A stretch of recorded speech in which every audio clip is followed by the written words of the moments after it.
So there was a rabbi and a taxi driver, and they were waiting to get into Gan Eden. After 120 years, they both passed away at the same time. Oh, that seems very unlikely. Two people dying at the exact same time. Well, around the same time. They're both in the waiting room getting into Gan Eden. And so they come up to the gates of Gan Eden, and there's the person, the malach, the angel who's like admitting people, and everyone gets very excited, and the taxi driver and like they welcome him in with this huge fanfare. And meanwhile, the rabbi is waiting, and nothing's happening. Nobody's inviting him in. He's just standing there. So finally, he comes up to the head angel, and he says, what's the deal? He's like, who are you? He's looking on his list. He's saying, who are you? So I'm the famous rabbi. I was the head rabbi for such and such a city for many, many years. And I gave big drushas. I taught a lot of people Torah. I gave big drushas in shul. Why am I not getting welcome into heaven with such a great fanfare? So why this taxi driver wasn't a from guy, and he drives a taxi. He didn't teach anyone Torah. He didn't spread Yiddishkeit anywhere. Why does he get to go into Torah with all this fanfare? And so the angel looked and asked him and said, listen, we know who you are. We know what you did. You gave big talks to many people in shul, but practically up here, we don't judge what you do. We judge what the results are. So by you spoke and in shul, and people slept. That was the results of your speech. When the taxi driver drove, people davened. So that's why he gets to go into Shemaim right away. So in this week's Parsha, it says that Torah is a famous saying, which determines so much about our Yiddishkeit, is that Torah is lo b'shamayim hi. Right? Who knows what that means? Torah lo b'shamayim hi. Torah, what's Shemayim? Right? Lo b'shamayim hi. Anyone can translate it? Come on. Torah is not in Shemayim. Right? Yeah, that's very good. I'm confirming what you're saying is correct. So Torah is lo b'shamayim hi.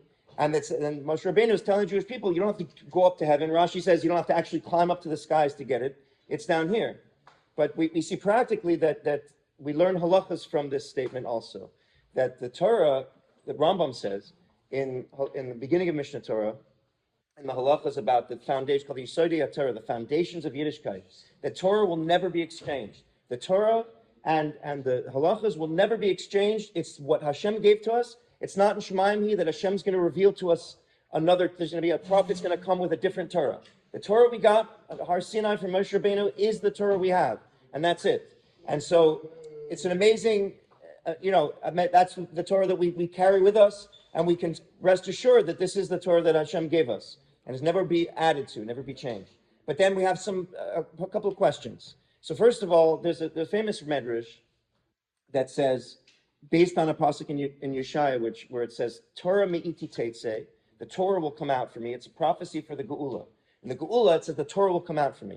And the Meforshim say, bring from a couple of midrashim, and Rashi also brings this in Shir Hashirim, where it says that there will be a Torah chadasha me'iti teitzeh, a new Torah will come for me, which is an incredible concept. How can there be a new Torah?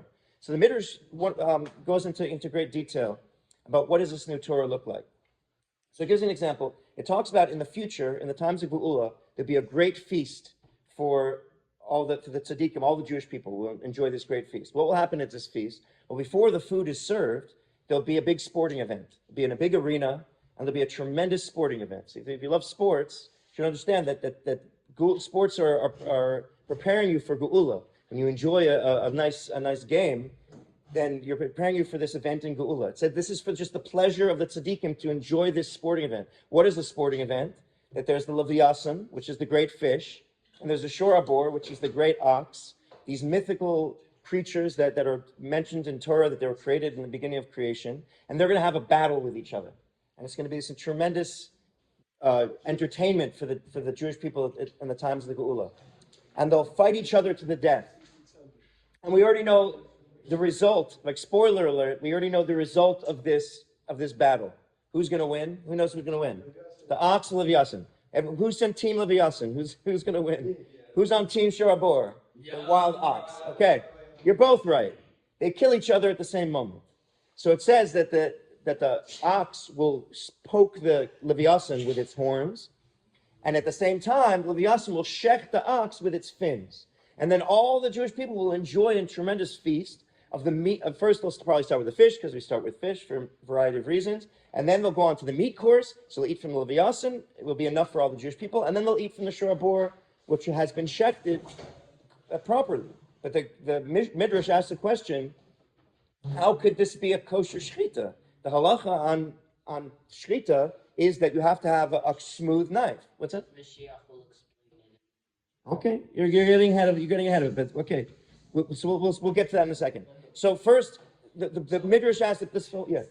What could they write down?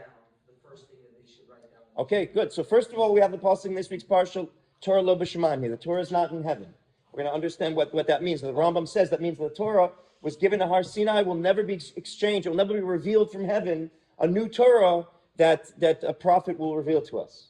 Right? But then we have a seemingly contradiction from the Medrash, which we're in the middle of talking about, which will say there will be a new Torah, which is based on a pasuk in Yeshaya, which says the pasuk says, the Torah will come out from me. Before the Medrash says, this means a new Torah will come out. So what does it mean, a new Torah? So again, this shechita will not be kosher. The shechita of this ox by the fins of the fish, it's not kosher to take a fins of the fish and shech an animal. But nevertheless, this will be kosher meat that we'll all be eating. So the Medrash asks this question, how could this be kosher?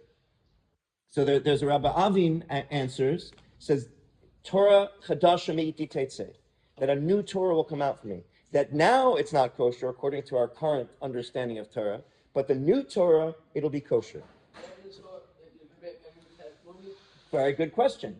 Is it how is this? We don't believe that there's a new, we just said from Rambam, it's a very basic halacha, Torah lo b'shmaimi, there can never be a new Torah. Yes? Didn't like Hashem say that even if you hear like a voice from heaven that says that this, you have to change what the Rabbanan says, that you do, like it's the opposite thing, you have to listen to the Rabbanan says? 100%. So you're talking about the Gemara, right?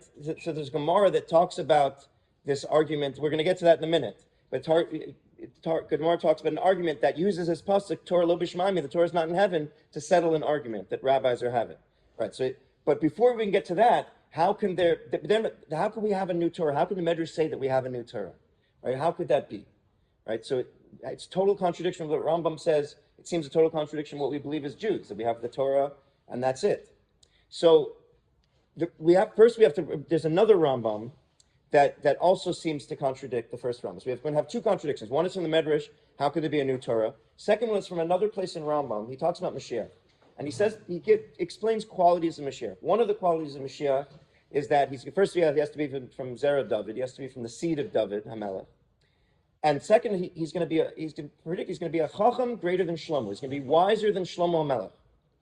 Okay, fine. He'll be wiser than anyone who ever lived. Shlomo was the wisest person who ever lived. And Mashiach will be even wiser. Fine. Then he says he'll be a Navi Karav LeMoshe Rabbeinu. He'll be a prophet close to the level of Moshe Rabbeinu. So why is it important that Mashiach be a prophet if the whole idea that Torah is not in heaven, the Torah is something that we learn down here. He has to teach the Jewish people Torah. So this seems to be a contradiction that if Torah is the one, if Mashiach's the one who's going to reveal this new Torah, but we know that Rambam just said the Torah cannot be revealed by a prophet. So how does it all work out? So do everyone understand the questions? We have Torah's not in heaven, but how do we have a new Torah? And how do we have Mashiach? Why is it relevant that he's a prophet to reveal a new Torah when we just said that the Torah can't be new? It can't be new from a prophet. Right? Everyone get the questions? Okay. So basically the Alter Rebbe in Likutei Torah brings in. It lays out the incredible answer to this question. He talks about this idea of Torah Chadasha. And the Rebbe explains it even further in the last Sikha he gave in 1991 relating to this pasuk, relating to the holiday of Shavuos and the giving of the Torah. And there's a concept like this. We learned it in Chassidus, but it's from a Gemara. In my Chassidus class, we learned this. It says that anything that a Torah student will learn, and a diligent Torah student, advanced Torah student will learn at any time in history was already given from Moshe at Har Sinai. So meaning he made something new. He created something new in Torah, but it was already in Moshe's Torah, right? So Moshe Rabbeinu gave us the whole Torah, but there were hidden things in it. And so when someone comes, a rabbi later, or a student, any of us here, and by the way, the Rebbe encouraged everyone to learn, to come up with their own ideas in Torah, no matter what level of Torah you're learning.